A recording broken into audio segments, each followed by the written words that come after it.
over the last couple of years really, and sort of self-taught very much through photography.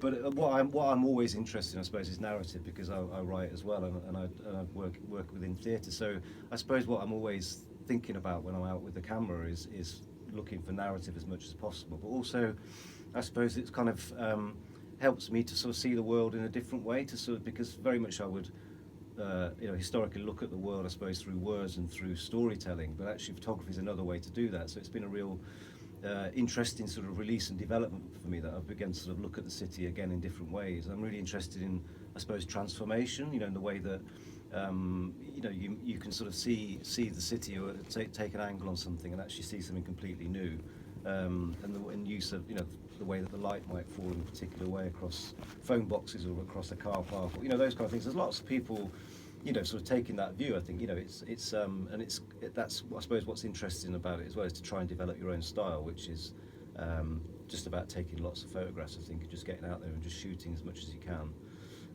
Yeah, I mean, the thing that we love about your work is that, and I think that's the thing that we relate to, that clearly unconsciously, because we didn't know the background of you writing, and we just saw you as a photographer, we saw your visual work. But the more you say, I mean, we're interested very much in the story. Everybody's stories are a big thing for us. Everybody's got a story, and how they bring that out is fascinating in any kind of artistic way.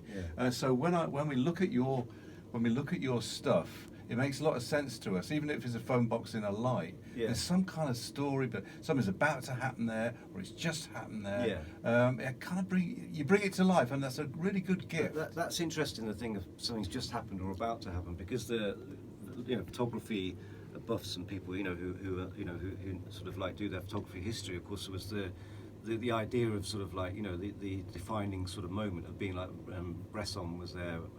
Cartier-Bresson, where they sort of take the picture, where he was there at the right sort of moment, to sort of take it, which is very much a lot of photographers around that idea, that you're there to witness it. I'm equally as interested in sometimes the idea that you've arrived just after the event as well, which I find quite interesting to explore from a photographic point of view, so you get a sense of the energy of something that might have just been there, and yet that's just in your own imagination, really, but it's kind of a good way sometimes to approach taking pictures as well. I think it's what did I just miss, or what's the absence that's in this picture? What's the energy that I can feel around it? But actually, I arrived sort of 10 seconds too late or something. Yeah, but so, it's left something. Something's been left. I like that.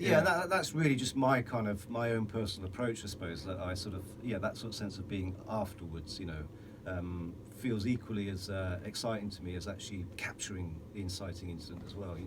Yeah, no, we get that, and your work really gives that out. And it's very exciting.